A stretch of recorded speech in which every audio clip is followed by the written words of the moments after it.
660조 원. 독일이 전차와 자주포를 다시 만들기 위해 퍼부은 금액입니다.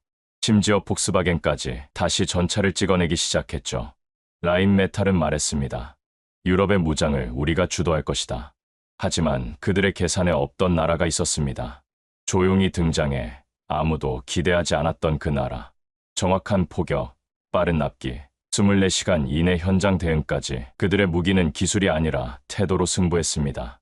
지금부터 유럽 전체가 주목한 조용한 무기 강국 대한민국의 이야기를 시작합니다. 사연 시작 전 구독과 좋아요로 대한민국을 응원해주세요. 저는 한스 마이어라고 합니다. 독일 연방군 전략사령부에서 30여 년간 근무했던 사람으로 지금은 유럽 내 방산 위기 대응 자문관으로 활동하고 있습니다. 저의 인생 대부분은 전쟁을 막기 위한 준비와 계산에 쓰였습니다. 하지만 러시아가 우크라이나를 침공한 날, 저는 그 계산이 모두 틀렸음을 실감하게 되었습니다. 냉전은 끝나지 않았습니다. 단지 숨죽이고 있었을 뿐이었습니다. 그날을 생생히 기억합니다. 베를린의 제 사무실에서 첫 번째 속보를 접했을 때의 그 충격을. 러시아군, 우크라이나 국경 돌파라는 짧은 문장이 화면에 떠오른 순간 저는 30년간 쌓아온 모든 안보 이론이 한순간에 무너지는 것을 느꼈습니다. 유럽은 평화로웠고 경제 통합이 전쟁을 불가능하게 만들었다고 믿었습니다. 하지만 현실은 달랐습니다. 그날 이후 유럽은 완전히 바뀌었습니다. 프랑스,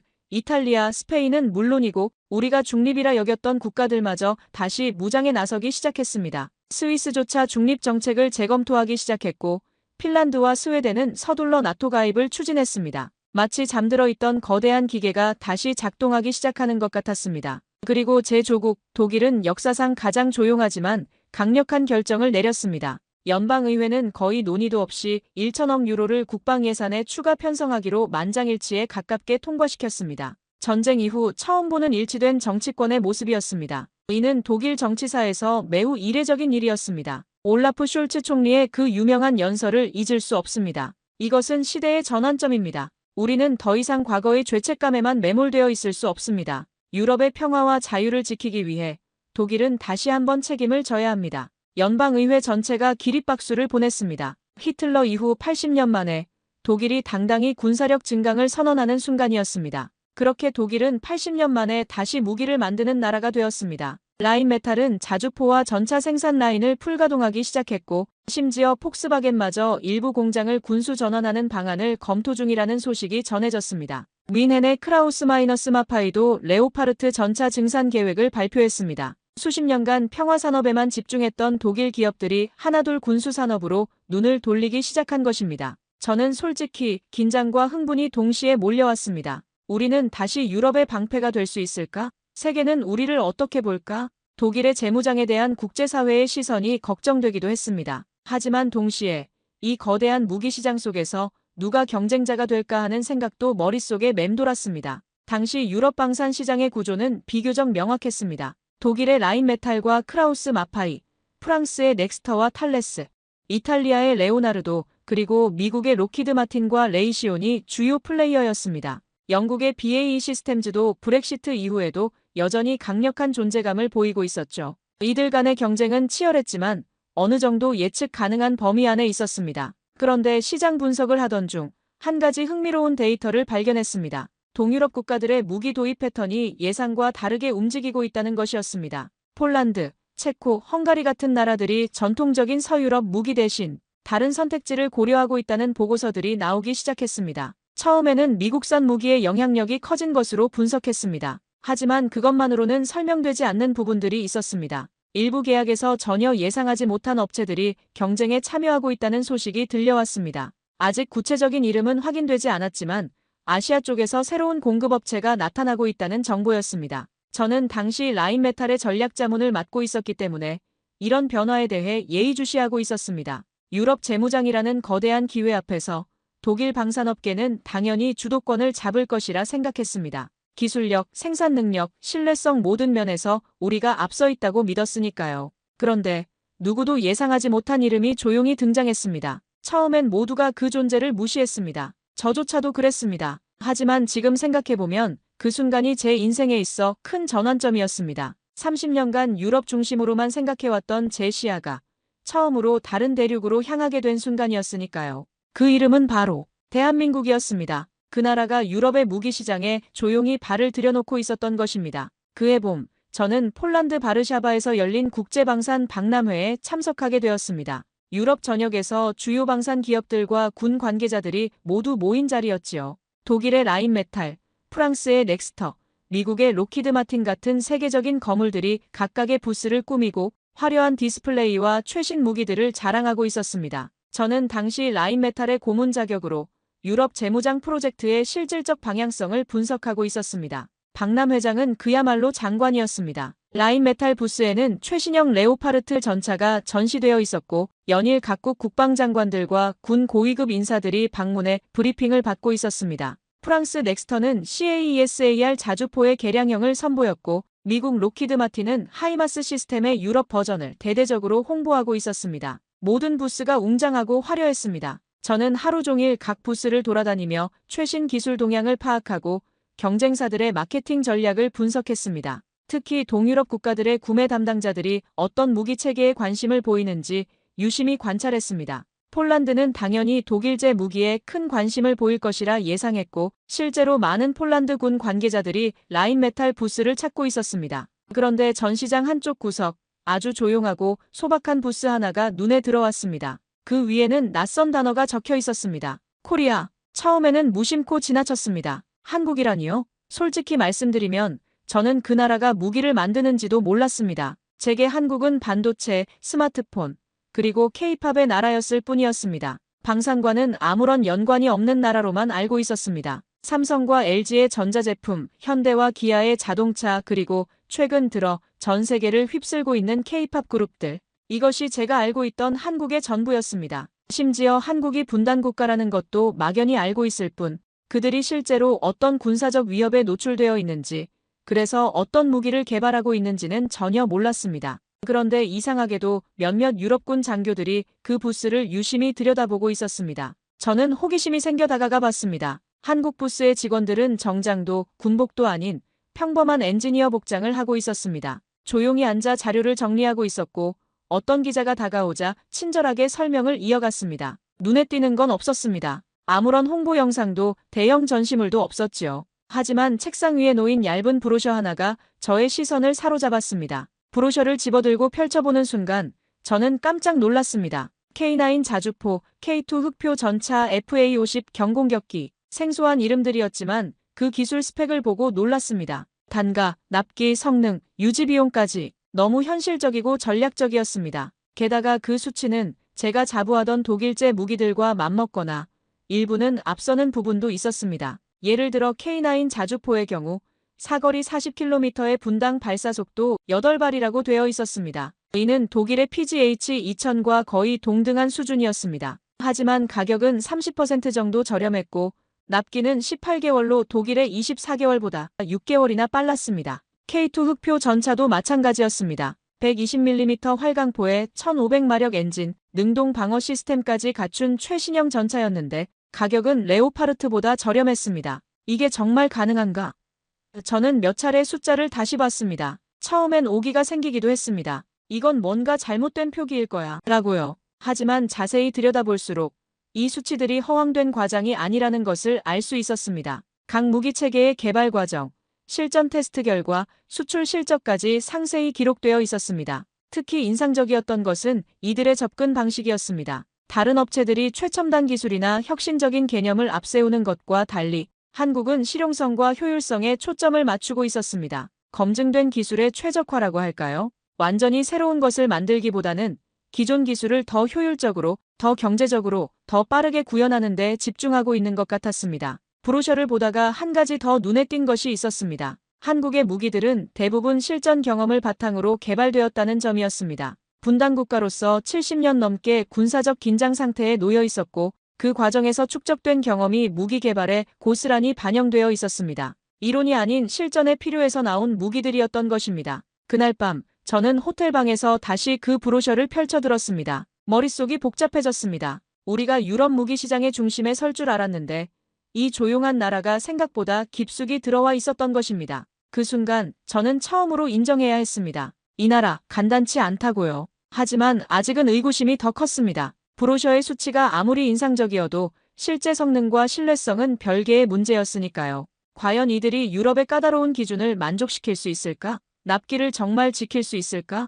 AS는 어떻게 할 것인가? 의문들이 꼬리에 꼬리를 물고 이어졌습니다. 그럼에도 불구하고 그날 밤 저는 한 가지 확신을 갖게 되었습니다. 앞으로 유럽 방산 시장에 새로운 변수가 등장할 것이라는 점 말입니다. 그리고 그 변수의 이름은 한국일 것이라는 점도요. 박람회 이튿날 본격적인 전시와 회담들이 시작되었습니다. 전 세계 언론과 관계자들이 독일, 프랑스, 미국의 부스를 돌며 인터뷰를 이어갔고 저 역시 라인메탈 회의실에 머물며 각국과의 계약 가능성을 조율하고 있었습니다. 그런데 이상하게도 어느 순간부터 사람들 사이에 코리아라는 이름이 입에 오르내리기 시작했습니다. 그런데 그 말투가 마치 웃음 섞인 농담처럼 들렸습니다. 그들은 복제품이지. 독일 기술을 베낀 수준 아냐?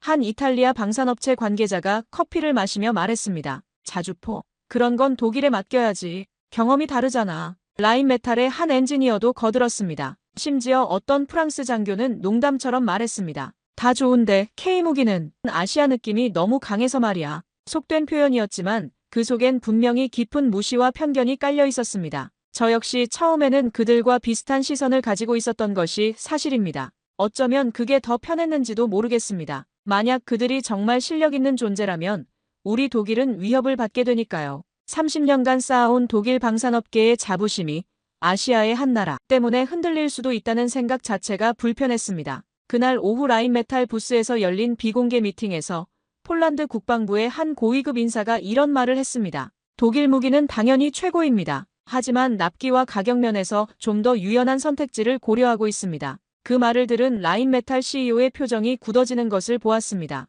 혹시 아시아 쪽 업체를 염두에 두고 계신 겁니까? 하고 묻자 폴란드 인사는 애매하게 웃으며 모든 가능성을 열어두고 있습니다라고 답했습니다. 하지만 이상한 일은 계속되었습니다. 유럽의 몇몇 소국 장교들이 몰래 한국 부스를 찾고 있다는 이야기를 들었습니다. 처음에는 홍보 영상도 시험 무기도 없었지만 오히려 그들은 조용한 대응으로 신뢰를 얻고 있었습니다. 한 기술관은 말했습니다. 질문에 대답할 때 이상하게 정확해. 복사된 기술이 아니야. 그 말을 들은 순간 저는 다시 그들의 브로셔를 떠올렸습니다. 그 정교했던 수치들과 조용한 설명의 톤이 마음을 건드렸습니다. 호기심이 생긴 저는 동료 엔지니어 몇 명과 함께 한국 부스 근처를 몇 차례 지나다녔습니다. 그들의 행동 패턴을 관찰해보고 싶었거든요. 놀랍게도 한국 사람들은 다른 부스처럼 적극적으로 고객을 끌어들이려 하지 않았습니다. 대신 누군가 먼저 다가와 질문을 하면 그때서야 자세하고 정확한 답변을 해주었습니다. 마치 실력에 자신이 있어서 굳이 홍보할 필요가 없다는 듯한 태도였습니다. 더욱 흥미로웠던 것은 그들의 기술 설명 방식이었습니다. 다른 업체들이 세계 최고, 혁신적, 차세대 같은 화려한 수식어를 남발하는 것과 달리 한국 사람들은 구체적인 수치와 데이터로만 말했습니다. K9 자주포는 3분 이내에 진지 전개가 가능하고 발사 후 1분 이내에 이동할 수 있습니다. K2 전차의 자동장 전장치는 분당 10발의 속사가 가능합니다. 모든 답변이 측정 가능하고 검증 가능한 사실들이었습니다. 그날 저녁 저는 일부러 시간을 내어 한국 부스를 다시 찾아갔습니다. 이번에는 그들과 직접 대화를 해보았습니다. 놀라운 건 그들이 기술을 설명할 때 단 한마디도 과장하거나 자랑하지 않았다는 점이었습니다. 자신감은 있었지만 거만하지 않았습니다. 그리고 제 질문에 대해선 누구보다 빠르고 구체적으로 답변해 주었습니다. K9 자주포의 정확도는 어느 정도입니까? 하고 물었더니 담당자는 즉시 CEP 10m 이내, 최대 사거리에서도 50m 이내입니다 라고 답했습니다. 유지보수는 어떻게 됩니까? 연간 가동률 95% 이상, 주요 부품 교체 주기는 5년입니다. 모든 답변이 구체적이고 즉답이었습니다. 마치 이런 질문들을 수백 번도 더 받아본 것처럼 말이죠. 특히 인상 깊었던 것은 그들이 경쟁사에 대해 말할 때의 태도였습니다. 다른 업체들을 폄하하거나 비교 우위를 강조하는 대신 각각의 장단점이 있고 고객의 필요에 따라 최적의 선택이 달라집니다 라고 말했습니다. 이런 겸손한 태도는 오히려 더 큰 신뢰감을 주었습니다. 그 과정에서 저는 한 가지 중요한 사실을 알게 되었습니다. 한국의 방산업체들은 이미 중동과 동남아시아에서 상당한 수출 실적을 쌓고 있었다는 것입니다. 터키에 K9 자주포를 수출하여 현지 생산까지 하고 있었고 인도네시아에는 잠수함을, 필리핀에는 경공격기를 수출했다고 했습니다. 이는 단순한 기술 개발 단계를 넘어서 이미 글로벌 시장에서 검증받은 제품들이라는 의미였습니다. 그럼 유럽 시장은 어떻게 보십니까? 제가 물었더니 담당자는 잠시 생각하더니 이렇게 답했습니다. 유럽 고객들은 매우 까다롭고 신중합니다. 하지만 그만큼 합리적이기도 하죠. 우리는 기다릴 수 있습니다. 좋은 제품은 결국 인정받게 되어 있으니까요. 저는 이 감정을 설명하기가 어렵습니다. 아직 아무 성과도 없었고 계약도 없었지만 왠지 이들이 조용히 뭔가를 준비하고 있다는 느낌이 들었습니다. 마치 전투 직전 숨을 고르는 병사처럼 말이지요. 그들의 침착함과 자신감은 허세가 아니라 실력에서 나오는 것처럼 보였습니다. 박람회 마지막 날, 저는 동료들과 함께 전체적인 인상을 정리하는 시간을 가졌습니다. 모두들 한국에 대해서는 지켜볼 만하다 정도의 평가를 했습니다. 하지만 저는 그보다 더 강한 느낌을 받았습니다. 이들은 단순히 지켜볼 대상이 아니라 곧 우리의 진짜 경쟁자가 될 수도 있다는 생각이 들었습니다. 저는 지금도 그 장면을 생생히 기억하고 있습니다. 폴란드 동부의 사막 지형, 방대한 공간에서 유럽 주요 국가들을 대상으로 한 실전 시연이 예정되어 있었습니다.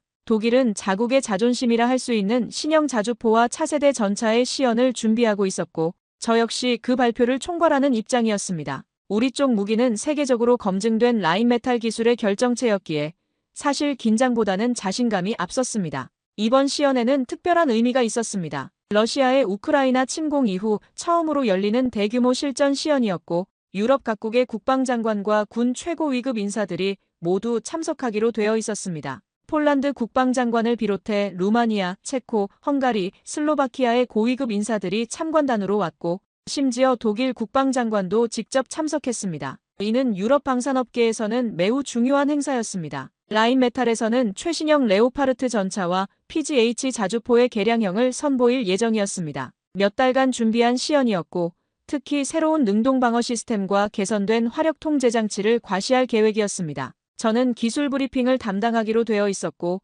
각국 군 관계자들의 질문에 답변할 준비도 마쳐놓은 상태였습니다. 그런데 예상치 못한 변수가 발생했습니다. 기체 수송 일정에 문제가 생기면서 독일 측 전차 시연이 하루 이상 지연된다는 소식이 전해진 것입니다. 운송 트레일러의 기계 고장으로 레오파르트 전차가 독일에서 출발하지 못한 것이었습니다. 행사 관계자들은 당황했고 몇몇 참가국 대표들은 불편한 기색을 감추지 못했습니다. 일정상 하루 연기는 불가능한 상황이었습니다. 저는 당황스러웠습니다. 몇 달간 준비한 시연이 물거품이 될 위기였으니까요. 라인메탈 CEO는 급히 대체 방안을 찾아보라고 지시했지만 단시간에 다른 전차를 구할 수는 없는 노릇이었습니다. 다른 유럽 업체들의 전차를 빌리자니 경쟁사에게 기회를 넘겨주는 격이었고, 미국제 전차는 애초에 이번 시연 대상이 아니었습니다. 그 공백을 메우기 위해 대체 시연이 준비되었는데 놀랍게도 그 자리를 한국의 K2 흑표 전차가 대신하게 되었다는 것이었습니다. 한국 전차가 대신한다고?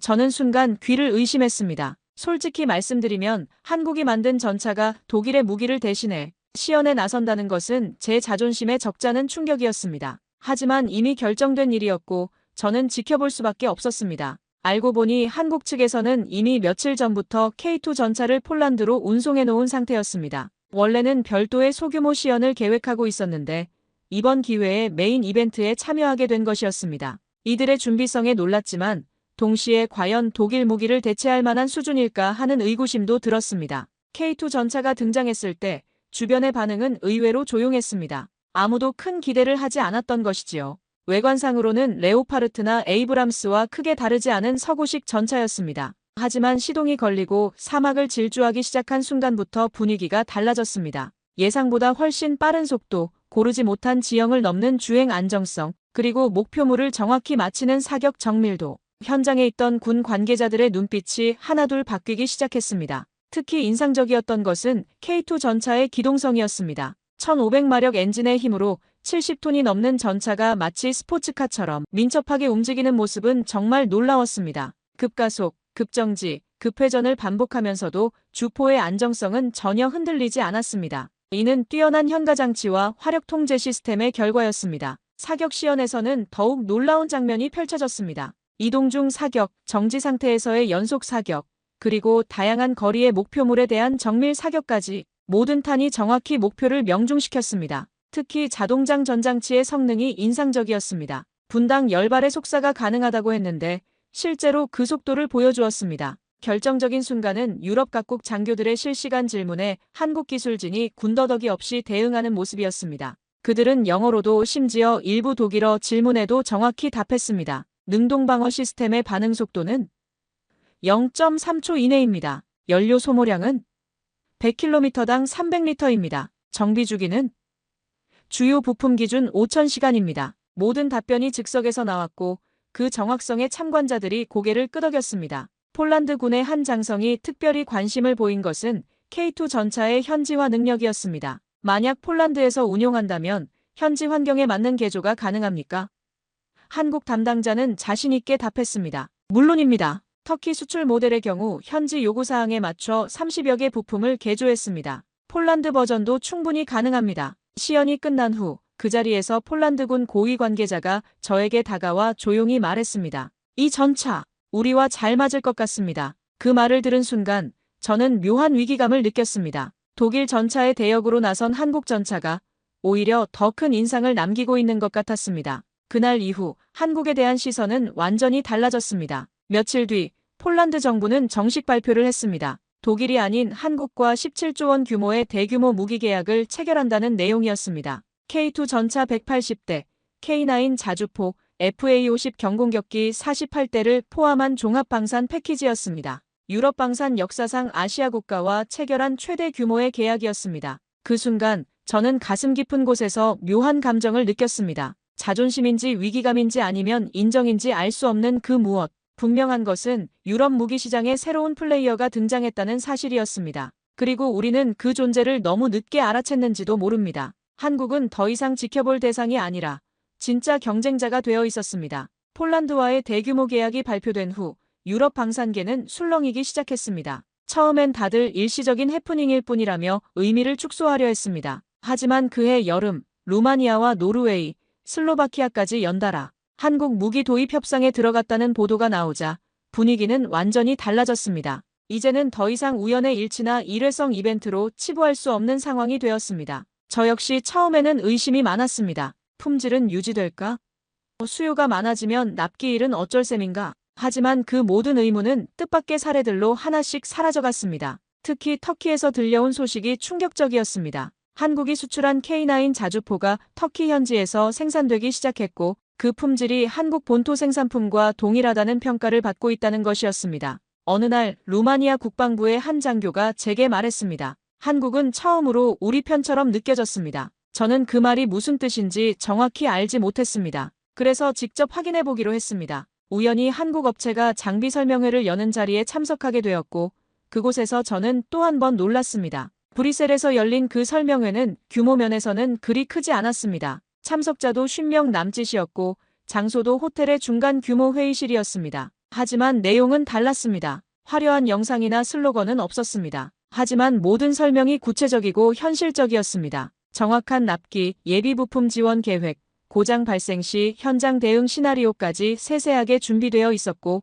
고객국의 상황에 맞춘 맞춤형 제안을 제시하고 있었습니다. 특히 인상적이었던 것은 한국 측의 사후관리 방안이었습니다. 다른 업체들이 글로벌 네트워크를 통한 지원이라는 추상적인 표현을 쓰는 것과 달리 한국은 구체적인 수치를 제시했습니다. 주요 부품은 48시간 이내 현지 도착, 기술진 파견은 24시간 이내, 현지 정비 인력 교육은 6개월 과정 같은 식으로 말이죠. 무엇보다 인상 깊었던 것은 그들의 태도였습니다. 한국 측 기술자는 계약이 아닌 관계를 이야기하고 있었습니다. 우리는 물건을 파는 것이 아니라 함께 작전할 수 있는 파트너가 되고 싶습니다. 그 말은 상투적인 홍보 문구처럼 들리지 않았습니다. 오히려 전장에서 등을 맡길 수 있는 진심 어린 제안처럼 느껴졌습니다. 한국 업체 관계자는 이런 예를 들어주었습니다. 폴란드의 K9 자주포를 납품할 때 현지 겨울 환경을 고려해 윤활유와 부동액을 특별히 개조했습니다. 또한 폴란드군의 기존 통신 체계와 호환되도록 무선 장비도 맞춤 제작했습니다.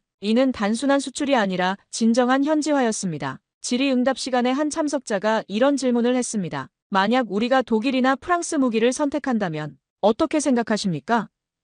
한국 담당자의 답변이 인상적이었습니다. 당연히 존중합니다. 각 나라마다 고유한 요구사항이 있고 최적의 선택도 다를 수 있습니다. 다만 우리와 함께 했을 때의 장점이 있다면 여러분을 고객이 아닌 파트너로 대하겠다는 점입니다. 그 무렵부터 유럽 내 일부 중소국 방위 당국자들이 독일이나 프랑스 대신 한국을 찾기 시작했습니다. 그리고 코리아라는 단어가 경쟁자가 아닌 참여자로 받아들여지기 시작했습니다. 노르웨이는 K9 자주포 도입을 검토한다고 발표했고 핀란드도 한국제 무기에 관심을 표명했습니다. 저는 이런 변화의 이유를 분석해 보려 했습니다. 단순히 가격만의 문제는 아니었습니다. 오히려 한국 무기의 가격은 중간 수준이었고 일부는 독일이나 프랑스 제품과 비슷하기도 했습니다. 진짜 차이는 접근 방식에 있었습니다. 유럽의 전통적인 방산업체들은 위에서 아래로 제품을 공급하는 태도였다면 한국은 고객과 함께 문제를 해결하려는 태도를 보였습니다. 한 예로 에스토니아에서 있었던 일을 들 수 있습니다. 에스토니아 국방부가 자주포 도입을 검토하면서 여러 업체에 제안서를 요청했는데 한국 업체만이 에스토니아에 습지가 많고 토양이 연약한 특수한 지형 조건을 고려한 별도의 운용 방안을 제시했다고 합니다. 다른 업체들은 표준형 모델과 일반적인 운용 매뉴얼만 제공했는데 말이죠. 이런 세심함은 기술적인 부분에서도 드러났습니다. 루마니아의 K9 자주포를 도입할 때 한국 측은 루마니아군이 기존에 사용하던 포탄과의 호환성까지 고려해 포신을 미세 조정했습니다. 이는 추가 비용이 들어가는 일이었지만 고객의 편의를 위해 기꺼이 감수한 것이었습니다. 이 변화는 단지 무기 한두 개의 수출이 아니었습니다. 유럽이 한국이라는 국가에 마음을 열기 시작한 순간이었습니다. 그건 기술보다 가격보다 더 깊은 신뢰의 차원이었습니다. 한국은 유럽에게 새로운 가능성을 제시했습니다. 미국에 전적으로 의존하지도 러시아를 두려워하지도 않으면서 독립적이면서도 신뢰할 수 있는 파트너의 가능성을 말입니다. 체코의 한 국방 관계자는 이렇게 말했습니다. 한국과 일할 때는 정치적 부담이 없습니다. 그들은 우리에게 다른 것을 강요하지 않아요. 오직 무기의 성능과 우리의 필요만을 이야기합니다. 이는 매우 중요한 포인트였습니다. 미국이나 러시아 심지어 독일이나 프랑스와의 무기 거래에는 항상 정치적 고려사항이 따라붙었지만 한국은 순수하게 기술적, 군사적 관점에서만 접근했습니다. 그해 가을, 저는 한 유럽 방산 세미나에서 흥미로운 발표를 들었습니다. 신뢰의 수출 한국 방산업의 유럽 진출 사례 분석이라는 제목이었는데 발표자는 한국의 성공 요인을 이렇게 분석했습니다. 한국은 제품을 팔지 않고 신뢰를 팔고 있다. 그리고 그 신뢰는 말이 아닌 행동으로 증명되고 있다. 그날 저는 깨달았습니다. 한국이 유럽에서 성공하고 있는 이유는 단순히 좋은 무기를 만들어서가 아니라 좋은 파트너가 되려고 노력하기 때문이라는 것을. 그리고 이런 접근 방식은 유럽인들의 마음을 움직이기에 충분했습니다. 하지만 성공은 오래가지 않았습니다. 한국의 무기들이 유럽 전역에서 호평을 받으며 계약이 이어지자 경쟁사들의 반격이 본격적으로 시작되었습니다. 특히 우리 독일 내부에서도 라인메탈을 중심으로 한 견제 움직임이 노골적으로 펼쳐지기 시작했습니다. 저는 그 과정을 가까이서 지켜보면서 방산업계의 치열한 현실을 다시 한번 실감하게 되었습니다. 처음엔 기술적 신뢰성에 대한 의문을 제기하는 보도들이 쏟아졌습니다. 한국 무기는 유럽 전장 환경에 최적화되지 않았다. 정밀 부품 중 일부는 중국산이다. AS는 초기에만 빠르고 장기적으론 검증되지 않았다. 이런 기사들은 독일 언론을 중심으로 확산되었고 몇몇 유럽 국가의 입찰에서 한국은 한순간 불리한 위치에 몰리기도 했습니다. 특히 독일의 주요 일간지인 프랑크푸르터 알게마인의 차이퉁에서 나온 기사가 파장을 일으켰습니다. 아시아산 무기의 유럽 침공 검증되지 않은 기술에 의존하는 위험성이라는 제목의 기사였는데 한국 무기의 장기적 신뢰성에 대해 강한 의구심을 표했습니다. 기사는 유럽의 혹독한 겨울과 여름 환경에서 아시아산 무기가 제대로 작동할지 의문이라고 주장했습니다. 라인메탈 내부에서도 한국에 대한 대응 전략이 논의되기 시작했습니다. 저는 그 회의에 참석할 기회가 있었는데 일부 경영진들은 상당히 공격적인 마케팅 전략을 제안하고 있었습니다. 한국 업체들의 기술적 한계를 부각시키고 유럽 고객들에게 검증된 독일 기술의 우수성을 재인식시켜야 한다는 것이었습니다. 저는 당시 자문관 자격으로 몇몇 보고서를 검토할 기회가 있었습니다. 하지만 제가 본 내용은 다소 달랐습니다. 오히려 한국은 계약 후 실제 납품 일정과 현장 대응 속도에서 기존 유럽 업체들보다 안정적인 성과를 보여주고 있었고 문제 해결 능력 역시 높게 평가되고 있었습니다. 폴란드에 납품된 K9 자주포의 경우 첫 6개월 동안의 가동률이 97%를 기록했다는 보고서도 있었습니다. 그럼에도 불구하고 시장은 단지 기술만으로 움직이지 않았습니다. 정치, 언론, 그리고 오래된 이권 구조가 얽힌 복잡한 현실 속에서 한국은 점점 고립되는 분위기를 맞게 되었습니다. 특히 브뤼셀의 유럽연합본부에서는 유럽 방산업체 보호라는 명목으로 역내업체 우선 정책을 강화하자는 목소리가 나오기 시작했습니다. 프랑스도 가만히 있지 않았습니다. 마크롱 대통령은 전략적 자율성을 강조하며 유럽산 무기 구매를 늘려야 한다고 주장했습니다. 탈레스와 넥스터 같은 프랑스 방산업체들도 유럽의 안보는 유럽이 책임져야 한다는 캠페인을 벌이기 시작했습니다. 이는 직접적으로 한국을 겨냥한 것은 아니었지만 결과적으로는 한국 업체들에게 불리한 환경을 조성했습니다. 폴란드의 일부 보수 성향 의원들조차 재계약을 유보하자고 주장하기 시작했고 몇몇 국가는 다시 라인메탈 쪽으로 기울었습니다. 체코는 처음에 한국제 자주포 도입을 검토한다고 했다가 갑자기 독일제를 선호한다고 입장을 바꿨습니다.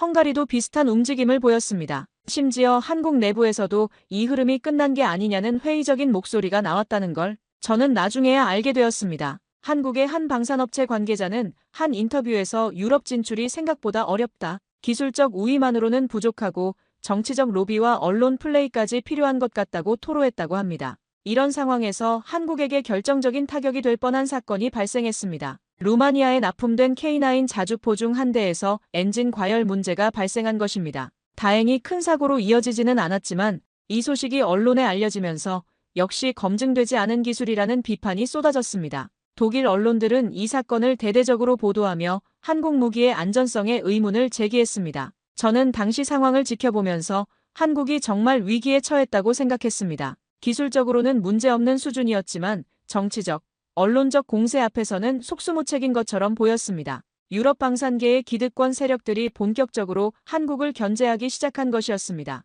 그 순간 저는 오래된 기억이 떠올랐습니다. 우리 독일도 한때 세계를 두려움에 떨게 했던 시절이 있었지요. 하지만 오만과 자만은 쉽게 적을 만들어냈습니다. 지금의 한국은 그 위기를 마주한 것이었습니다. 성공 직후 찾아온 의심, 진정성을 이기려는 의도적 왜곡, 그리고 흔들리는 외부 시선. 이건 단순한 계약 문제가 아니라 국가의 신뢰가 흔들릴 수도 있는 중대한 고비였습니다. 하지만 저는 동시에 한국이 이 위기를 어떻게 극복할지 궁금하기도 했습니다. 지금까지 보여준 그들의 행동 패턴을 보면 감정적으로 반응하기보다는 조용히 실력으로 증명하려 할 것 같았습니다. 과연 그들이 이번 위기도 그런 방식으로 넘어갈 수 있을지. 유럽 방산업계의 거센 반발과 언론의 의도적 왜곡, 그리고 정치적 압력까지 한국은 기술력만으로는 해결할 수 없는 복합적인 도전에 직면해 있었습니다. 이는 단순히 무기를 파는 문제가 아니라 유럽 사회의 진정으로 받아들여질 수 있는가의 문제였습니다. 한국이 유럽 방산 시장에 본격적으로 자리 잡기 시작한 건 폴란드 이후 루마니아에서 일어난 실제 계약 때문이었습니다. 2024년 6월 루마니아 국방부는 총 1조 3천억 원 규모의 K9 자주포와 K10 탄약 운반차 36대 도입 계약을 한국과 체결하였습니다. 이 계약은 루마니아 국방 역사상 단일 무기 체계로는 최대 규모였습니다. 처음에는 일부 정치권과 군 내에서도 반대 의견이 있었습니다. 한국 무기는 검증되지 않았다. 라인메탈의 기존 라인을 쓰는 게 낫다. 하지만 루마니아 정부는 결국 한국을 선택했습니다. 저는 당시 이 결정이 단순히 가격 때문이라고 생각했습니다. 하지만 나중에 알게 된 진짜 이유는 달랐습니다. 그 이유는 단순했습니다. 한국은 무기를 팔지 않고 약속을 팔았기 때문입니다. 계약 협상 과정에서 한국 측이 제시한 조건들은 다른 업체들과는 차원이 달랐습니다. 단순히 무기를 공급하는 것이 아니라 루마니아의 방산업체와 기술 협력을 통해 현지 생산 능력을 키워주겠다는 것이었습니다. 계약이 체결되자 한국 한화는 루마니아의 전용 생산 라인을 구축하겠다고 발표했고 처음 18문은 한국에서 제작하고 나머지는 루마니아 현지에서 조립하기로 했습니다. 이는 단순한 수출이 아니라 진정한 기술 이전이었습니다. 루마니아 정부는 이를 국방산업 발전의 새로운 기회라고 평가했습니다. 제가 진짜 놀란 건 그 다음이었습니다. K9 자주포가 루마니아 현장에 처음 배치되던 날 예상치 못한 기상 조건과 지역 문제로 일부 장비에서 오작동이 발생했습니다. 루마니아 동부 지역의 극심한 영하의 추위와 진흙탕 지형이 복합적으로 작용한 결과였습니다. 이런 상황이라면 보통 본사에 연락하고 기술진이 도착하기까지 며칠은 걸립니다. 하지만 한국은 달랐습니다. 24시간도 채 되지 않아 현장에 도착한 한국 기술진은 조용히 문제를 진단하고 즉시 부품을 교체했습니다. 더 놀라운 것은 그들이 단순히 부품만 교체한 것이 아니라 루마니아의 특수한 기후 조건에 맞는 개선 방안까지 제시했다는 점이었습니다. 현지 군 관계자들이 깜짝 놀랐습니다. 그들은 말했습니다. 우리는 지금까지 이런 공급자를 본 적이 없습니다. 한국 기술진의 대응 방식은 특별했습니다. 문제가 발생했을 때 변명하거나 책임을 회피하는 대신 즉시 해결책을 찾는 데 집중했습니다. 그리고 같은 문제가 재발하지 않도록 예방 조치까지 강구했습니다. 루마니아군 정비팀과 함께 작업하면서 현지 군인들에게 기술을 전수하기도 했습니다. 그들의 태도는 기술력만큼이나 깊은 인상을 주었습니다. 우리는 고객이 아니라 전우를 대하듯 대응합니다. 그 짧은 한마디가 현장을 바꾸었습니다. 한국 기술진은 루마니아 군인들과 함께 식사하고 함께 숙소에서 머물며 마치 같은 부대원처럼 행동했습니다. 이는 다른 나라 업체들에서는 볼 수 없는 모습이었습니다. 그 이후 루마니아 국방부 내부 분위기는 달라졌고 한국 방산에 대한 신뢰는 데이터가 아니라 태도와 행동으로 증명되었습니다. 루마니아 국방장관은 한 언론 인터뷰에서 한국은 단순한 무기 공급업체가 아니라 진정한 동맹이라고 평가했습니다. 이 일은 유럽 전체에 조용히 퍼져나갔습니다. 슬로바키아와 노르웨이 관계자들이 한국 부스를 찾기 시작했고 독일 내부에서도 일부 젊은 기술자들이 한국 생산 라인 견학을 자청하게 되었습니다.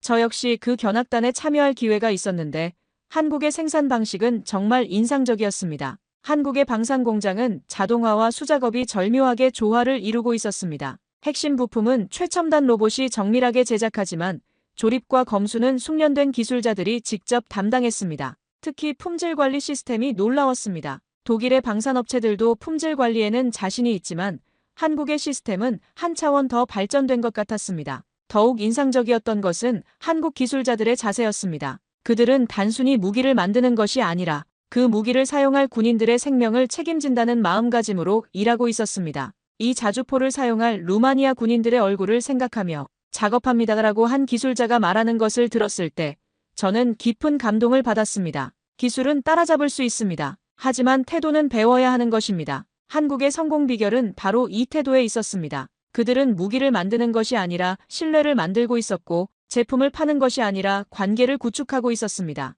이런 한국의 접근 방식은 유럽의 다른 고객들에게도 큰 인상을 주었습니다. 에스토니아가 K9 자주포 도입을 결정한 이유도 비슷했습니다. 에스토니아는 작은 나라여서 대형 방산업체들의 관심을 받기 어려웠는데 한국은 에스토니아가 러시아와의 국경 지역을 운용하는 특수한 요구사항을 세심하게 고려한 맞춤형 솔루션을 제시했습니다. 핀란드의 경우도 마찬가지였습니다. 핀란드의 혹독한 겨울 환경에서도 안정적으로 작동할 수 있도록 특별히 개조된 K9 자주포를 제안했고 현지 시험 결과 완벽한 성능을 보여주었습니다. 핀란드 국방부는 한국이야말로 우리의 특수한 환경을 이해하는 진정한 파트너라고 평가했습니다. 그날 이후 저는 더 이상 한국을 경쟁자라 부르지 않게 되었습니다. 그들은 함께 싸울 수 있는 파트너, 그 이상의 존재였습니다. 한국은 유럽에서 단순히 무기를 파는 나라가 아니라 유럽의 안보를 함께 책임지는 동반자가 되고 있었습니다. 이는 기술력만으로는 얻을 수 없는 신뢰였고 진정성 있는 행동으로만 쌓을 수 있는 관계였습니다. 저는 30년간 유럽 방산업계에서 일하면서 이런 변화를 처음 목격했습니다. 한국은 조용히 그러나 확실히 유럽 방산 시장의 게임 체인저가 되고 있었습니다. 저는 유럽 방산 시장을 30년 넘게 지켜보면서 이토록 빠르게 인식이 뒤바뀐 사례는 처음 보았습니다. 2년 전만 해도 한국은 중저가 대체 옵션 정도로 인식되던 나라였습니다. 하지만 지금은 다릅니다. 폴란드를 시작으로 루마니아, 노르웨이, 슬로바키아까지 유럽 전장 곳곳에서 K9 자주포, K2 전차, FA-50 항공기들이 실전 배치되고 있습니다. 라인메탈은 유럽 내 절대 강자였지만 이제는 가격, 납기, 태도에서 경쟁 우위를 장담할 수 없게 되었습니다. 게다가 일부 유럽 국방 관계자들은 한국과의 협력이 오히려 정치적 중립성과 실용성을 보장해준다고 말하고 있었습니다. 미국은 정치적 이해가 너무 많고 독일은 속도가 느리다. 한국은 조용히, 빠르게,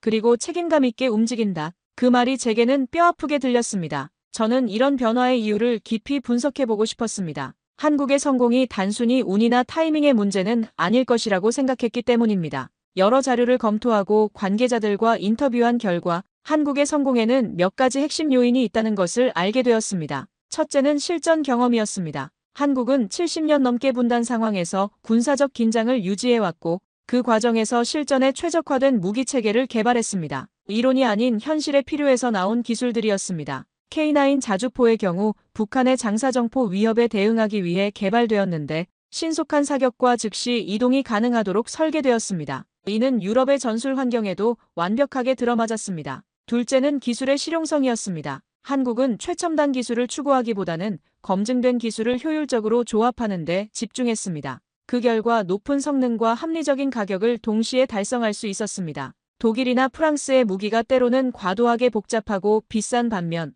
한국 무기는 꼭 필요한 기능에 집중했습니다. 셋째는 고객 중심의 접근이었습니다. 한국 업체들은 표준형 제품을 파는 것이 아니라 각 고객의 특수한 요구사항에 맞춘 맞춤형 솔루션을 제공했습니다. 이는 비용과 시간이 더 들어가는 일이었지만 고객의 만족도와 신뢰도를 크게 높였습니다. 올해 봄, 브뤼셀에서 열린 나토 비공식 전략 세미나에 참석했을 때 참석자 중 한 명이 이런 질문을 던졌습니다. 앞으로 10년간 유럽의 전략적 방산 파트너로 가장 유망한 나라는 어디인가?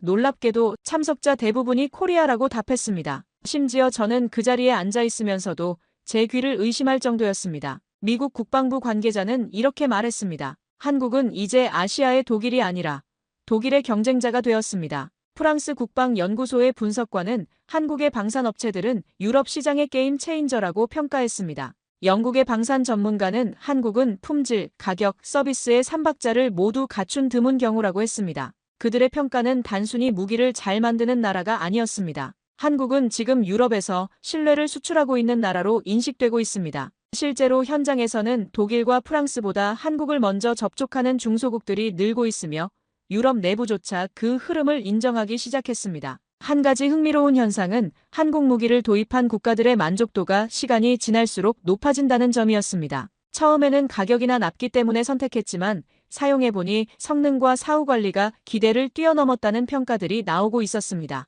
폴란드의 한 장교는 K9 자주포는 우리가 원했던 것보다 더 좋은 무기라고 말했습니다. 이제는 부인할 수 없습니다. 한국은 유럽 방산의 핵심 파트너가 되었고 그 자리는 날마다 굳건해지고 있습니다. 전쟁을 겪지 않았던 세대들조차 한국의 방산 뉴스에 관심을 보이고 전문가 회의에서는 한국식 무기 운용 체계를 연구하려는 움직임도 일어나고 있습니다. 독일의 한 젊은 엔지니어는 제게 이렇게 말했습니다. 한국에서 배울 점이 많습니다. 그들의 효율성과 고객 서비스는 정말 인상적이에요. 프랑스의 한 방산 관계자도 한국과의 협력을 통해 우리도 발전할 수 있을 것 같다고 했습니다. 이는 과거에는 상상할 수 없었던 일이었습니다. 한국의 성공은 단순한 우연이 아니었습니다. 70년간의 분단 상황에서 축적된 실전 경험, 효율적인 기술 개발 능력, 그리고 무엇보다 고객을 진정한 파트너로 대하는 태도가 결합된 결과였습니다. 이는 다른 나라가 쉽게 모방할 수 없는 독특한 경쟁력이었습니다. 저는 독일인으로서 자부심도 큽니다.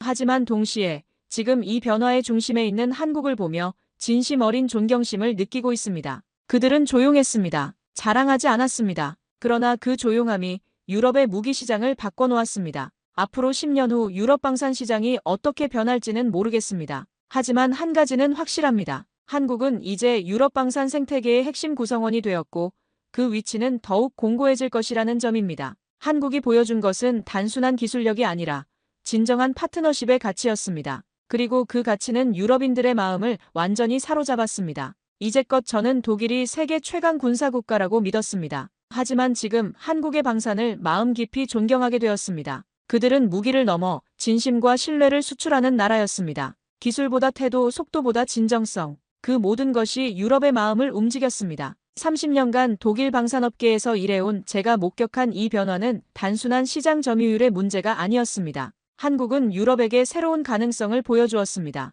정치적 부담 없이 순수하게 기술과 신뢰만으로 협력할 수 있는 진정한 파트너의 모습을 말입니다. 대한민국은 지금 조용히 세계의 기준이 되어가고 있습니다. 그들의 성공 비결은 화려한 홍보나 정치적 로비가 아니었습니다. 오직 실력과 진정성으로 한 걸음씩 신뢰를 쌓아온 결과였습니다. 당장 철거하라고. 도대체 우리 지하철에 한글은 왜 있는 거야? 도쿄 하마마스 초역 개찰구 앞 10여 명의 사람들이 모여 격렬한 언쟁을 벌이고 있습니다. 영무원들이 말리려 애쓰고 있었지만 역부족이었습니다. 도대체 그들에게 무슨 일이 벌어진 걸까요? 오늘의 사연, 지금 시작합니다. 잠깐만요.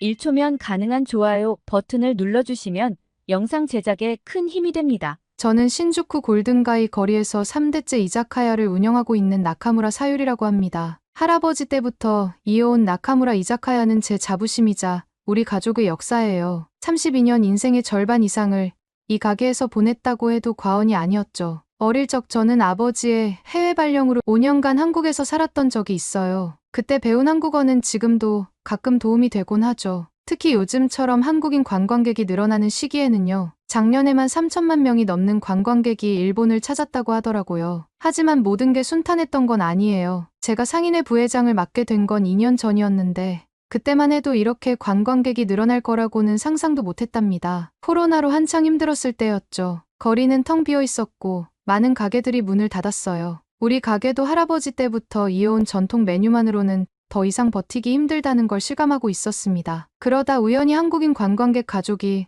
제 가게를 찾은 적이 있었어요. 한국어로 인사를 건네자 그들의 얼굴에 피어난 미소를 아직도 잊을 수가 없네요. 그날 이후 저는 조금씩 변화를 시도했어요. 메뉴판에 한글을 추가하고 한국인들이 좋아할 만한 안주도 개발했죠. 놀라운 건 그때부터였어요. 입소문이 나면서 한국인 관광객들의 발길이 이어졌고 매출은 서서히 회복되기 시작했답니다. 다른 상인들도 이런 변화를 눈여겨보더니 하나둘 다국어 메뉴판을 준비하기 시작했어요. 지금 생각해보면 그때가 전환점이었던 것 같네요. 지하철역에도 한글 안내판이 늘어나고 거리는 활기를 되찾았으니까요. 작년부터는 신주쿠 상권의 공실률도 1% 미만으로 떨어졌다고 하더라고요. 하지만 며칠 전 이런 변화를 못마땅하게 여기는 사람들이 나타났어요. 극우 성향의 정치인들이 한글 표기 철거를 요구하고 나선 거죠. 신주쿠역 앞에서는 매일같이 고성이 오가고 있었어요. 일본은 일본어만 있으면 충분해. 관광객들 때문에 우리 거리가 망가지고 있어. 저는 이런 목소리를 들을 때마다 마음이 무거워졌죠.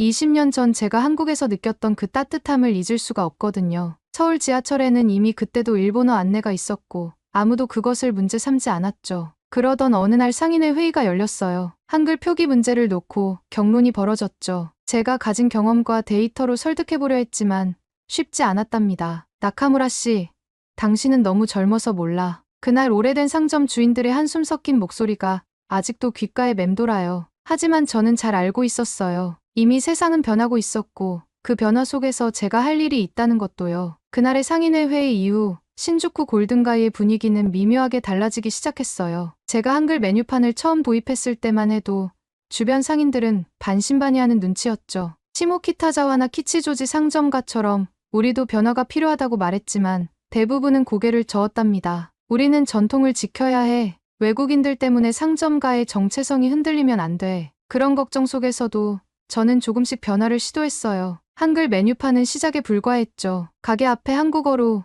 오늘의 추천 메뉴도 써붙이고 계산대 앞에는 한국어 인사말도 붙여뒀어요. 사소해 보이는 변화였지만 그게 전부 달라지는 계기가 됐더라고요. 처음으로 변화의 조짐을 느낀 건 우리 가게 맞은편의 타코야키 가게 주인 모리 씨였어요. 어느 날 저녁 그가 머쓱한 얼굴로 찾아왔죠. 나카무라 씨, 혹시 메뉴판 번역 좀 도와주실 수 있나요? 그렇게 시작된 변화는 물결처럼 퍼져나갔어요. 한 달 만에 우리 골목에 5개 가게가 한글 메뉴를 도입했고 매출은 눈에 띄게 늘어났답니다. 특히 주말이면 한국인 관광객들로 가게가 북적이기 시작했죠. 상인회의 월별 매출 보고서는 이런 변화를 숫자로 보여줬어요. 다국어 메뉴를 도입한 가게들의 매출은 평균 30% 이상 증가했고 특히 우리 골목은 공실률이 1% 미만으로 떨어졌더라고요. 빈 점포가 하나둘 채워지면서 거리도 활기를 되찾았죠. 하지만 이런 변화를 못마땅하게 여기는 사람들도 있었어요. 40년 넘게 우동집을 운영해온 사토 씨는 한글 메뉴판을 보면 눈살을 찌푸렸죠. 상인회 이사회에서도 찬반이 갈렸어요. 젊은 상인들은 대부분 변화에 찬성했지만 고령의 상인들은 전통이 사라질까봐 걱정했답니다. 어느 날은 사토 씨가 저를 찾아왔어요. 평소엔 말도 잘 걸지 않던 분이었는데 그날따라 표정이 심각해 보였죠. 나카무라 씨, 당신 아버님이 이런 걸 보시면 뭐라고 하실 것 같소? 순간 가슴이 철렁했어요. 하지만 이내 마음을 다잡았죠. 우리 아버지도 늘 말씀하셨으니까요. 이자카야는 사람과 사람을 이어주는 공간이라고. 국적이나 언어는 중요하지 않다고요. 상인회 회장님은 이런 갈등 속에서 중립을 지키려 애쓰셨어요. 찬성파와 반대파의 의견을 모두 듣고 서서히 합의점을 찾아가자고 하셨죠. 하지만 그건 생각보다 쉽지 않았답니다. 매주 열리는 상인회 회의는 점점 더 팽팽한 긴장감으로 가득 찼어요. 그러던 중 흥미로운 소식을 들었어요. 시모키타자와 상점가가 다국어 안내 시스템을 도입한 후 상권이 살아났다는 거였죠. 젊은 상인들 사이에서는 우리도 그들처럼 해보자는 이야기가 나오기 시작했어요. 하지만 그때는 몰랐어. 이런 작은 변화들이 엄청난 파장을 불러일으킬 거라는 걸. 어느 날 아침 가게 문을 열려다 발견한 거대한 낙서 때문에 가슴이 철렁 내려앉았어요. 한글은 필요 없다. 일본을 지키자. 새까만 스프레이로 쓰여진 글자들이 우리 가게 셔터에 가득했어요. 순간 온몸에 한기가 느껴졌어요. 이건 더 이상 우리 상점가만의 문제가 아니었으니까요. 그날의 협박성 낙서 이후 저는 밤늦게까지 가게에 앉아 장부를 들여다봤어요. 지난 6개월간의 매출 기록, 손님들의 국적별 통계, 메뉴 선호도까지 모든 걸 하나하나 정리했죠. 이런 데이터로 사람들을 설득할 수 있을까 망설여졌지만 제가 할 수 있는 건 이것뿐이었어요. 우리 가게의 변화는 분명했어요. 한글 메뉴를 도입한 후 매출은 45% 증가했고 특히 젊은 여성 관광객들의 방문이 눈에 띄게 늘었죠. 저는 이런 변화가 우리 가게만의 이야기가 아닐 거라 생각했어요. 시모키타자와와 키치조지 상점가를 직접 찾아갔어요. 그곳의 상인회 관계자들은 흔쾌히 자료를 공유해 주었죠. 다국어 안내 시스템을 도입한 후 두 지역 모두 상권이 활성화되었다고 해요. 특히 인상 깊었던 건 한국발 프랜차이즈들의 성공 사례였어요. 보세요. 공차나 흑화당 앞에 늘 줄 서 있는 사람들을 1시간도 더 기다리면서요. 현장을 방문하면서 깨달은 게 또 하나 있었어요. 한국인 관광객들의 소비 패턴이 달라졌다는 거죠. 2023년에만 3천만 명이 넘는 관광객이 일본을 찾았는데 그중에서도 한국인들의 소비력이 눈에 띄게 성장했더라고요. 자료를 정리하면서 재미있는 사실을 발견했어요. 우리 골목 식당들 중에서 한글 메뉴를 도입한 가게들의 매출이 평균 30% 이상 높았던 거예요. 특히 젊은 여성 관광객들이 많이 찾는 가게일수록 그 차이가 더 컸죠. 하지만 가장 큰 변화는 단골 손님들의 증가였어요. 한 번 왔던 손님들이 다시 찾아오는 경우가 많아졌거든요. 한국인 관광객들은 SNS를 통해 자신들이 좋았던 가게를 적극적으로 공유했고 그게 또 다른 손님들을 불러들였죠. 상인회 회의 전날 밤늦게까지 프레젠테이션 자료를 만들었어요. 우리 골목의 매출 데이터, 시모키타자와와 키치조지의 성공 사례, 관광객 통계까지 모든 걸 하나하나 정리했죠. 그리고 마지막으로 우리 가게 앞에 붙었던 협박성 낙서 사진도 넣었어요. 그 밑에는 이런 문구를 적었죠.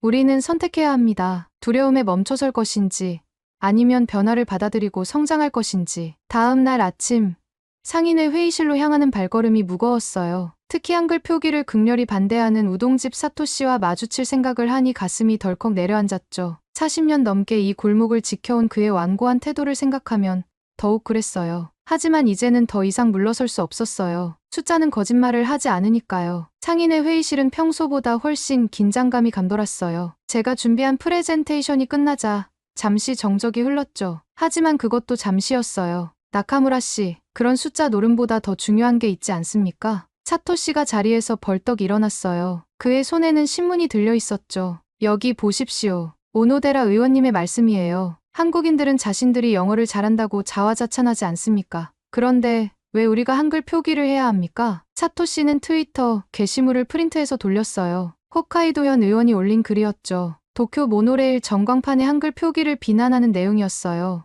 이건 시간 낭비입니다. 우리의 정체성을 지켜야 해요. 샤코타 선생님도 말씀하셨잖아요. 한글로 된 안내판을 보면 구역질이 난다고.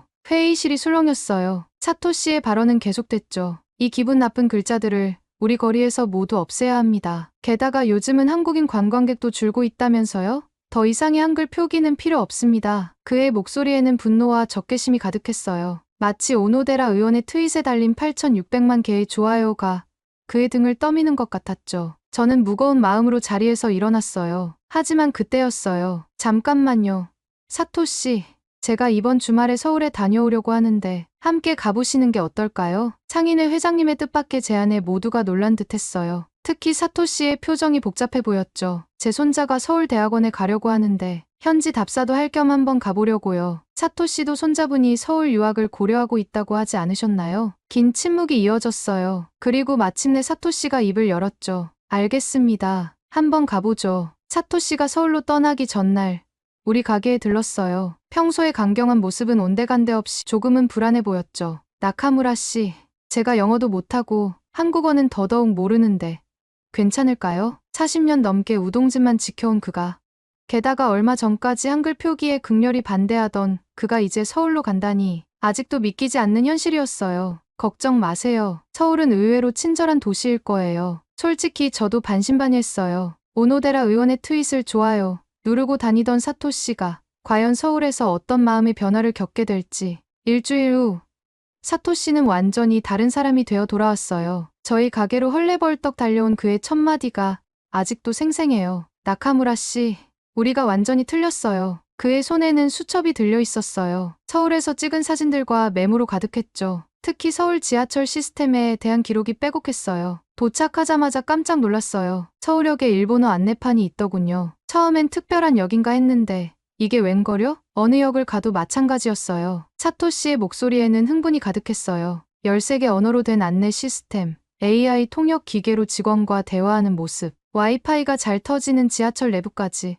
그가 찍어온 사진 하나하나에는 놀라움이 담겨 있었죠. 제가 얼마나 부끄러웠는지 아세요? 우리는 한글 표기 하나 가지고 난리를 피웠는데 서울은 이미 13개 국어로 서비스하고 있었어요. 거기다 우리 말도 당연하게 써주고 있었고요. 특히 그를 감동시킨 건 영무원들의 태도였대요. 일본인이란 걸 알고도 전혀 차별하지 않고 오히려 더 친절하게 도와주었다는 거예요. 일본에 와서 바로 손자한테 전화했어요. 내가 서울에서 공부하게 돼서 다행이다. 아버지가 좋은 선택을 했다고요. 사토 씨는 자신의 과거 발언들을 부끄러워했어요. 오노데라 의원의 트윗에 동조했던 것도, 야코타의 말을 인용하며 한글 표기를 비난했던 것도요. 우리가 한글 표기를 거부한 건 우리 스스로의 편협함 때문이었어요. 이제 보니 우리가 얼마나 좁은 생각을 하고 있었는지 모르겠네요. 그의 이야기는 상인회에 큰 파문을 일으켰어요. 특히 그가 찍어온 사진들은 모든 것을 바꿔놓았죠. 서울역의 일본어 안내판, AI 통역 시스템으로 대화하는 모습, 수많은 외국인들이 편하게 지하철을 이용하는 모습까지. 이제는 우리도 변해야 해요. 더는 과거의 편견에 사로잡혀 있을 순 없어요. 평소 조용하던 사토 씨가 그날은 쉬지 않고 말을 이어갔어요. 한글 표기 반대를 주도하던 그가 이제는 가장 적극적인 지지자가 되어 있었죠. 그의 눈빛에는 처음 보는 열정이 가득했어요. 사토 씨의 서울 방문 이후 상인회는 완전히 달라졌어요. 매주 목요일 저녁 회의는 이제 다국어 서비스 도입을 위한 열띤 토론의 장이 되었죠. 특히 관광청이 내년 예산을 대폭 늘렸다는 소식은 우리에게 큰 힘이 되었어요. 우리도 서울처럼 해봅시다. 골목 입구부터 다국어 안내판을 설치하는 거예요. 놀랍게도 이 제안을 한 건 다름 아닌 사토 씨였어요. 한글 표기에 가장 거세게 반대하던 그가 이제는 앞장서서 변화를 이끌고 있었죠. 처음에는 조심스러웠어요. 하지만 주변 상권의 성공 사례가 하나둘 들려오기 시작했죠. 공차나 흑화당 같은 한국 프랜차이즈 앞에는 매일 긴 줄이 늘어섰고 일본 사람들도 1시간 넘게 기다리며 줄을 섰다고 했죠. 우리도 저렇게 될 수 있을까요? 될 수 있습니다. 아니, 반드시 됩니다. 사토 씨는 서울에서 찍어온 사진들을 보여주며 열변을 토했어요. 그의 열정은 전염성이 강했죠. 한 달 만에 우리 골목 전체가 달라지기 시작했어요. 처음에는 메뉴판부터였어요. 각 가게마다 한국어, 영어, 중국어로 된 메뉴판을 제작했죠. 번역 비용이 부담됐지만 상인회에서 공동으로 진행하니 생각보다 저렴하게 해결할 수 있었어요. 변화는 곧 결실을 맺기 시작했어요. 2024년 1월부터 10월까지 일본을 찾은 한국인 관광객이 720만 명이라는 뉴스를 들었을 때 우리는 이미 그 변화를 피부로 느끼고 있었거든요. 특히 놀라웠던 건 외국인 관광객들의 소비 패턴이었어요. 2023년에는 관광객들의 총 지출액이 5조 엔을 기록했다고 하더라고요. 이건 코로나 이전보다도 높은 수치였죠. 손님들이 메뉴를 보면서 웃어요. 자기 나라 글자가 있다는 게 그렇게 반갑나 봐요. 40년 된 우동집 주인 사토 씨의 말에는 자부심이 가득했어요. 이제 그의 가게에는 한국인 단골도 생겼대요. 변화는 거기서 그치지 않았어요. 상인회는 더 큰 그림을 그리기 시작했죠. AI 통역 시스템 도입을 검토하고 한국의 선진 관광 시스템을 벤치마킹하기로 했어요. 우리도 할 수 있습니다. 아니, 해야만 합니다. 상인회 회의에서 사토 씨가 외친 이 말은 이제 우리 골목의 슬로건이 되었어요. 전체 방일 외국인 관광객이 3천만 명을 넘어섰다는 소식에 우리는 더욱 신이 났죠. 얼마 전에는 재미있는 일이 있었어요. 오노데라 의원의 그 유명한 트윗을 비꼬듯 사토 씨가 자신의 SNS에 올린 거예요. 우리 가게 앞에 한글로 된 메뉴가 걸려 있습니다. 손님들의 웃는 얼굴을 보면 이게 얼마나 현명한 선택이었는지 알 수 있죠. 우리는 이제 알고 있습니다. 서로를 이해하는 것이 얼마나 중요한지를. 그의 게시물은 금세 화제가 되었어요. 특히 한국 매체에서 큰 관심을 보였죠. 극우 성향 상인의 극적인 변화라는 제목으로 보도되기도 했어요. 나카무라 씨, 우리가 정말 해냈네요. 사토 씨의 얼굴에는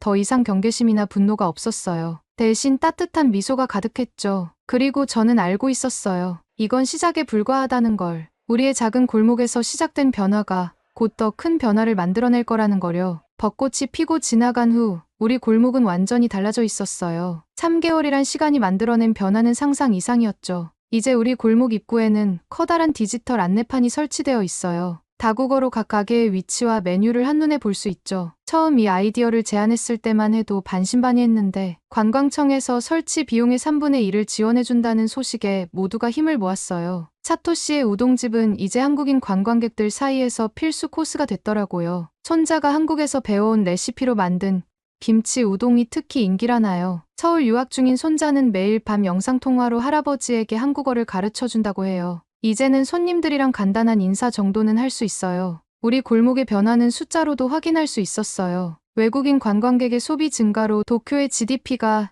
0.4% 상승했다는 뉴스를 들었을 때 너무 기뻤답니다. 특히 놀라웠던 건 정부의 새로운 정책이었어요. 2030년까지 연간 6천만 명의 관광객 유치를 목표로 한다는 거였죠. 관광 소비액 15조엔이라는 목표도 세웠대요. 우리의 작은 시도가 이런 큰 변화의 시작이었다니 새삼 가슴이 뭉클해지더라고요. 얼마 전에는 재미있는 일도 있었어요. 다국어 승차 공유 서비스를 시범 운영한다기에 신청했는데 첫 손님이 한국인 관광객이었대요.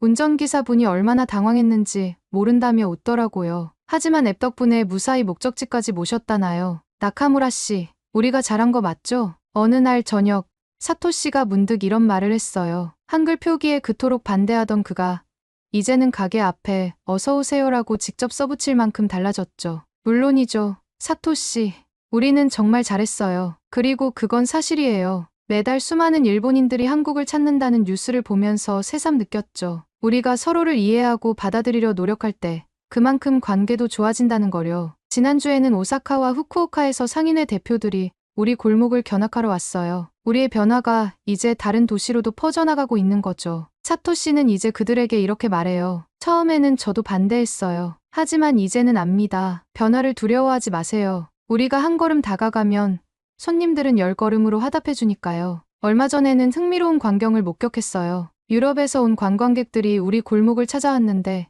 한국 예능에서 봤다면서 사진을 찍더라고요. 한글 표기 덕분에 한국인 관광객이 늘었을 뿐만 아니라 한류의 영향으로 한국인들이 다녀간 곳을 찾는 세계 각국의 관광객들도 덩달아 늘어난 거예요. 우리 가게에 온 프랑스인 학생들이 그러더군요. 요즘 젊은이들 사이에서는 한국이 동경의 대상이라고. 저는 그제서야 깨달았어요. 우리 어른 세대의 고지식한 생각이 얼마나 시대착오적이었는지를.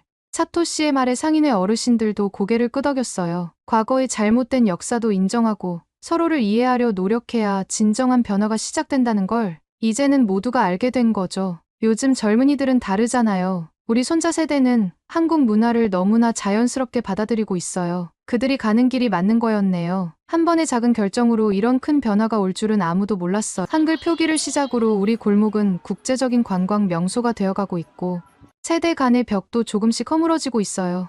이 모든 것이 한국이라는 이웃이 있었기에 가능했다는 걸 이제는 누구도 부정할 수 없을 거예요. 오늘은 신주쿠의 한 이자카야 주인이 경험한 특별한 이야기를 들어보았습니다. 한글 표기 하나로 시작된 작은 변화가 얼마나 큰 파급 효과를 가져올 수 있는지, 또 한국의 포용적이고 선진적인 다국어 안내 시스템이 얼마나 앞서 나가고 있는지 다시 한번 확인할 수 있었습니다. 특히 서울 지하철의 13개 언어 지원 시스템과 AI 통역 서비스는 전 세계가 주목하고 있는 우수 사례가 되었죠. 이런 한국의 관광 정책이 이웃나라 일본의 변화까지 이끌어낸 것을 보면서 우리나라의 저력을 다시 한번 실감할 수 있었습니다. 오늘 사연에 대한 여러분의 생각을 댓글로 남겨주세요. 감동뭉클에서는 여러분의 소중한 마음을 모아 사연 주인공들에게 전해드리고 있습니다. 여러분 주변에 감동적이거나 재미있는 실제 사연들을 제보받고 있으니 언제든 저희 공식 메일로 제보해주세요. 오늘 들려드린 사연에 공감하셨다면 구독과 좋아요 눌러주시고 주변 분들과도 공유해주세요. 여러분의 작은 관심과 응원이 더욱 좋은 콘텐츠를 만드는 데 큰 힘이 됩니다. 오늘도 여러분의 하루의 작은 즐거움이라도 되었기를 바라며 지금까지 감동뭉클이었습니다. 끝까지 시청해주셔서 감사합니다. 다음에 더 감동적인 사연으로 찾아뵙겠습니다.